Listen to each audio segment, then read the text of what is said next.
Nah, mungkin untuk lebih mendalam nih Sat, boleh tolong diceritakan nih gimana proses pembuatan kamus itu Sat? Durasinya berapa lama gitu? Oke, ini kamusnya punya cerita yang sangat panjang gitu ya. Bahkan umur kamus ini sebenarnya teman-teman, kalau boleh dihitung gitu ya, jauh lebih tua daripada saya di Turki gitu. Saya ke Turki ini udah mau jalan 4 tahun gitu. Udah mau jalan 4 tahun. Kamus ini sebenarnya udah 6 tahun perencanaannya gitu. Jadi tahun 2000 berapa tuh Sat? Sekitar tahun 2019-an. Oh, 2019. Sebelum Covid. Sebelum Covid ya. Jadi Ana kan datang ke Turki itu 2020. Sebelum Ana datang tahun 2019, ketika itu IKPM di bawah kepemimpinan namanya Ustadz Septiono dan Ustadz Bagus Laksono. Oke. Ya, nah, jadi beliau ini ketika itu berpikir itu, seperti yang saya sampaikan di awal tadi, mahasiswa Indonesia di Turki ini mulai banyak gitu. Pikir apa nih kontribusi yang bisa diberikan IKPM atau mahasiswa alumni Gontor kepada mahasiswa Indonesia seluruh Turki. Karena ketika kita bicara alumni Gontor, otomatis yang terbenak di pikiran orang itu adalah jago bahasa. Betul. Bahasa Arab, bahasa Inggris. Bahasa Inggris. Sebenarnya gini teman-teman, keunggulan kita sebagai alumni Gontor dan sistem pendidikan yang ada di Gontor itu adalah kita belajar bahasa itu menggunakan direct method, metode langsung.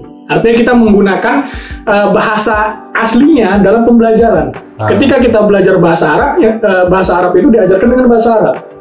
Belajar bahasa Inggris diajarkan langsung dengan bahasa Inggris. Materi-materi yang asalnya berbahasa Arab seperti ulumul din gitu, ilmu agama gitu ya, itu diajarkan dengan bahasa aslinya, bahasa Arab. Bukunya berbahasa Arab, diajarkan pakai bahasa Arab. Artinya mahasiswa alumni Gontor itu seharusnya nggak kesulitan belajar bahasa Turki, karena kan di Tomer kita belajar bahasa Turki pakai bahasa Turki juga. Betul. Artinya pola pembelajaran bahasa itu sebenarnya udah nggak asing dengan kita gitu kan. Kayak mahasiswa Indonesia di Turki, terutama alumni Gontor, relatif aman dalam Tomer gitu, relatif aman dalam pembelajaran bahasa Turki, dan kita ingin membantu teman-teman yang lainnya dalam belajar bahasa Turki.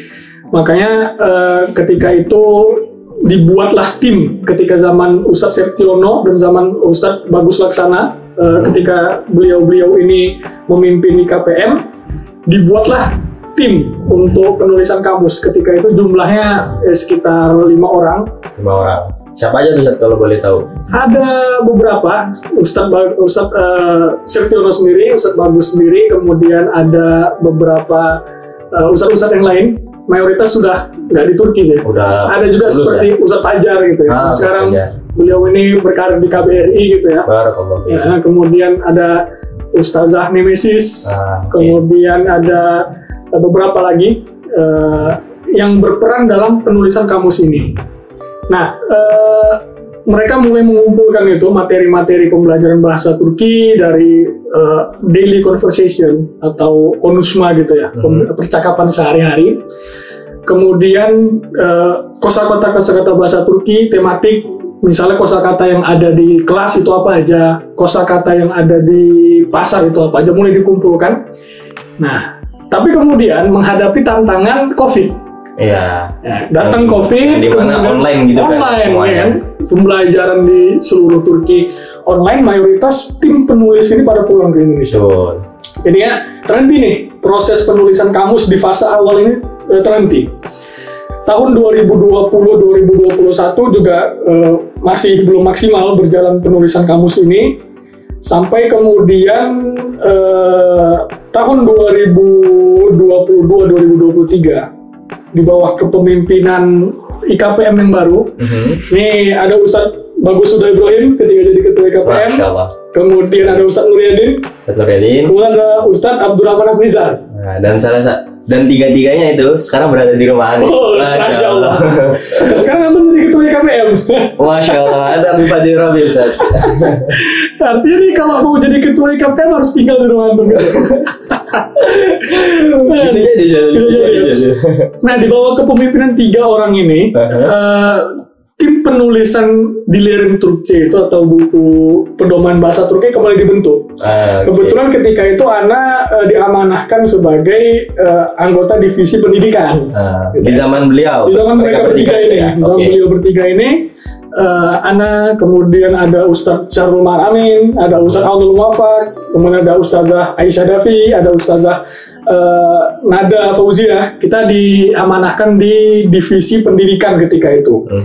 Nah, ini mulai ada ide lagi nih, terutama dari pengurus-pengurus IKPM yang lama gitu ya, seperti Ustadz Septiono, kayak ngasih challenge ke kita, kira-kira proses penulisan kamus ini bisa dilanjutkan apa enggak? Karena sayang nih, udah mulai materi sudah mulai terkumpul, kalau dibiarkan begitu saja kan sayang gitu ya. Betul. Akhirnya kita sepakat, oh ini bisa ini kita lanjutkan penulisannya. Dan ketika itu Ustadz Bagus, ketika sebelum kita menulis kamus ini, kita buat program di divisi pendidikan IKPM ketika itu, program yang namanya IKPM Turkce.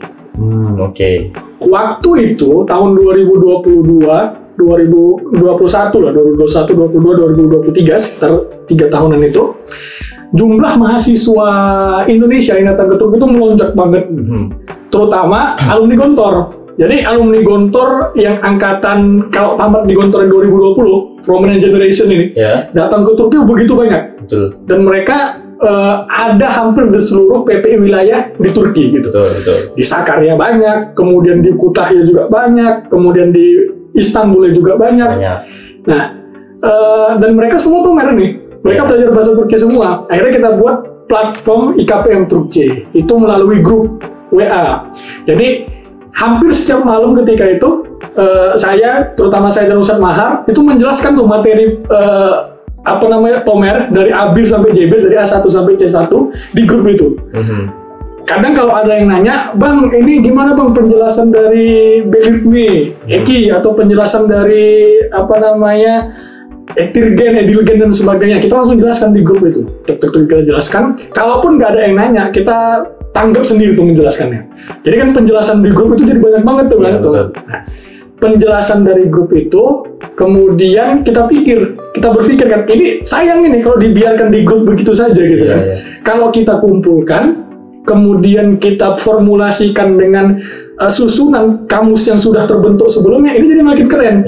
Sebelumnya itu udah terkumpul tuh, kosakata udah mulai terkumpul, percakapan sudah mulai terkumpul. Kalau penjelasan bilgisi atau penjelasan grammar yang sudah kita sampaikan di platform IKPM Turkce itu kita masukkan ke buku ini jadi makin lengkap bukunya. Betul. Akhirnya kita sepakat buat tim baru lagi. Ketika itu ada Ustadz Septiono sendiri yang langsung mengkoordinator kita. Ada saya, kemudian ada Ustadz Syarul Maramin, sama ada Ustadz Mahardika Kamil. Ini tim intinya. Kemudian nanti didukung oleh tim-tim yang lain sebagai editor, kemudian sebagai pelengkap gitu ya. Kita membentuk tim baru untuk penulisan kamus ini dan dipusatkan penulisannya di Sakarya. Gitu. Di Sakarya ya. Di rumahnya siapa Ustadz kalau boleh tahu? Di rumah Ustadz Bagus Huda Ibrahim. Jadi kita mikir, kalau kita mau nulis buku, kita nggak serius. Betul. Karena ya mahasiswa ya, punya kesibukan masing-masing. Apalagi waktu itu tahun 2022 ketika kita meniatkan untuk kembali menulis buku ini, itu lagi liburan musim panas. Oke. Nah, kalau kita beri tanggung jawab, antum nulis ini, antum nulis ini, kayaknya kurang maksimal. Betul. Makanya ketika itu muncul ide supaya kita dikarantina. Dikarantina lah gitu kan. Fokus gitu kan. Akhirnya kita tahun 2022 itu bismillah merelakan liburan musim panas kita bahasa. Masya Allah. Dari bulan Juni. Awal bulan Juni sampai bulan September awal. Kita dikarantina di Sakarya. Masya Allah. Termasuk Ustadz Septiono, yang beliau ya sudah mahasiswa tahun terakhir ketika itu kan. Ustadz Syarul Maramin yang dari Bandirma, Ustadz Mahardika Kamil yang dari Bandirma datang ke semua ke Sakarya. Di rumah Ustadz Bagus, yang ketika itu ketua IKPM. Di situ ya udah kita karantina, menulis buku ini, menyusun buku ini. Alhamdulillah kelar. Alhamdulillah ya. Nah berarti kalau bisa kita hitung durasi penulisan kamus ini yang benar-benar serius gitu, kita di karantina itu hampir 3 bulan. ketika ya liburan musim panas 2022 itu. Dari bulan Juni, Juli, Agustus, September awal kita kelar. Jadi waktu penulisan itu ya kita dikarantina di ruang tamu rumah Ustadz Bagus, ya tidur ngemper gitu ya. Kemudian penuh dengan komputer gitu, dan kita mengumpulkan dari banyak sumber gitu, dari banyak buku-buku yang lain untuk menyusun Delirium Turkcey ini. Jadi itu jadi kenangan tersendiri bagi kita gitu. Betul. Karena di saat orang lain pada liburan balik ke Indonesia, kemudian pada jalan-jalan gitu ya, kita di karantina gitu.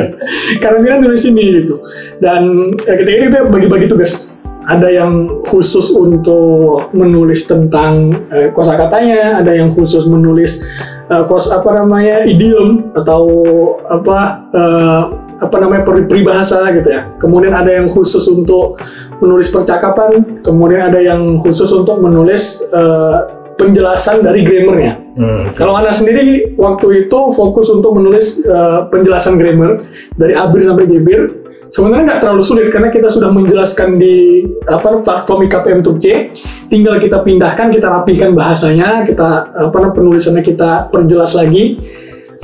Kalau penulisan-penulisan yang lain seperti peribahasa, idiom gitu ya, kemudian seperti kumpulan kosakata, kemudian seperti percakapan, ini menyempurnakan apa yang sudah dimulai oleh tim penulis yang pertama gitu.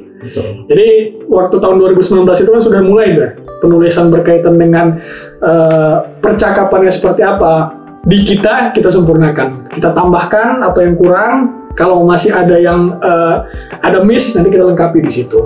Seperti itu. Oke, itu mungkin durasinya yang cukup lumayan lama saja. Tantangan terberatnya itu berkaitan dengan konsistensi kita, dengan keistiqomahan kita. Ini kamus pertama atau buku pedoman pertama yang ada 4 bahasa di sini. Masya Allah. Bahasa Turki pastinya, bahasa Indonesia, bahasa Arab, bahasa Inggris. Jadi kalau kosakatanya itu ada 4 bahasa nih.